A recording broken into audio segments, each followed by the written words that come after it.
RTV app వార్తల్ని క్షణాల్లో చదివే అవకాశం ఉంటుంది. ఒక న్యూస్ పేపర్, ఒక టెలివిజన్ ఛానల్ మీ చేతుల్లో ఎప్పుడూ ఉంటాయి. ఓకే సార్, చెప్పండి. కాంగ్రెస్ పార్టీ గతంలో చేసిన పనులే ఉన్నాయి తప్ప టీఆర్ఎస్ పార్టీ, బీఆర్ఎస్ పార్టీ చేసిందేమి లేదు. వాళ్ళు ఎన్ని వాగ్దానాలు చేసినా అవన్నీ కూడా ఫెయిల్ అయిపోయినాయి.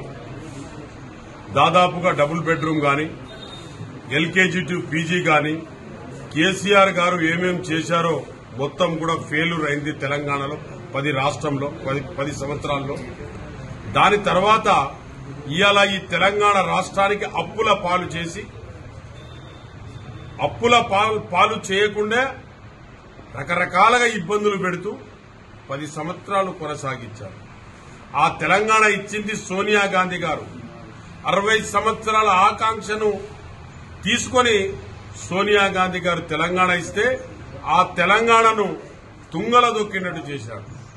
కాబట్టి ఇవాళ పబ్లిక్ తెలుసుకొని, ప్రజలు అన్ని మూలల ఎస్టీ, ఎస్సీ, బడుగు బలహీన వర్గాలు అన్ని తెలుసుకొని ఇలా విజయానికి నాంది కట్టడం జరిగింది కాంగ్రెస్ పార్టీకి. ఎందుకంటే తెలంగాణ ఇచ్చిన సోనియా గాంధీ గారు, గౌరవనీయుల ముఖ్యమంత్రి గారు రేవంత్ రెడ్డి గారు 6 స్కీములు ఇంప్లిమెంట్ చేశారు. సోనియా గాంధీ వచ్చి డిక్లేర్ చేసింది. అదే సోనియా గాంధీ గారు తెలంగాణ ఇస్తానంటే తెలంగాణ ఇచ్చింది. 6 డిక్లరేషన్ రోజు కూడా అందరూ రాష్ట్రాల నుంచి వచ్చిన పీసీసీ ప్రెసిడెంట్లు, ముఖ్యమంత్రులు ఇండియాలో ఎక్కడి జరగని విధంగా ఆ 6 డిక్లరేషన్ చేశారు. అందులో 2 ఆల్రెడీ కొనసాగుతున్నాయి. అతి త్వరలో కూడా అది కూడా చేస్తారు. ఎందుకంటే అప్పుల పాలు చేసిన బీఆర్ఎస్ పార్టీని మీద మనం మోయడం జరుగుతుంది. కాబట్టి రాబోయే కాలంలో 1-2 మంత్స్ లో ఎలక్షన్స్ వస్తున్నాయి పార్లమెంటు. ఆ పార్లమెంట్ ఎలక్షన్ లో 17కు 17 సీట్లు గెలిపిస్తారని ఈ తెలంగాణ రాష్ట్ర ప్రజల మీద నాకు నమ్మకం, విశ్వాసం ఉంది. ఎందుకంటే ఆ నమ్మకం, విశ్వాసం ప్రజల మీద మాకుంది కాబట్టి తప్పకుండా 17 సీట్లు గెలుస్తాం, విజయం సాధిస్తాం.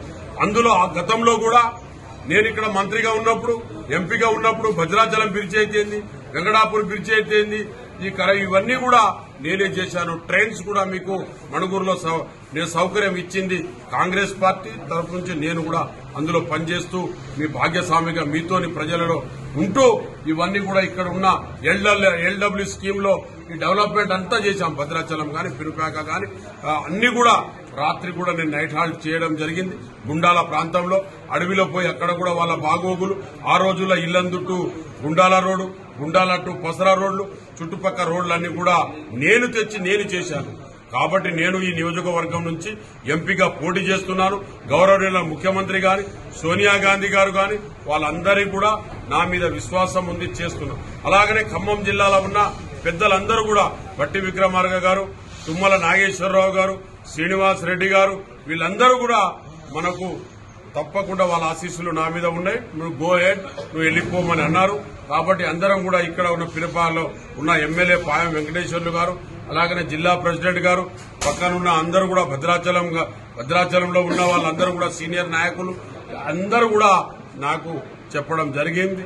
అలాగనే అందరూ కూడా మన ఇంకా వేరే వేరే కాంగ్రెస్ పార్టీల ఈ నియోజకవర్గంలో గెలిచిన అందరి ఆశీస్సులు కూడా నా మీద ఉన్నాయి. నేను తప్పకుండా సీఎం గారు అలాగనే సోనియా గాంధీ గారు హామీ ఇచ్చారు, నేను పోటీ చేస్తున్నాను.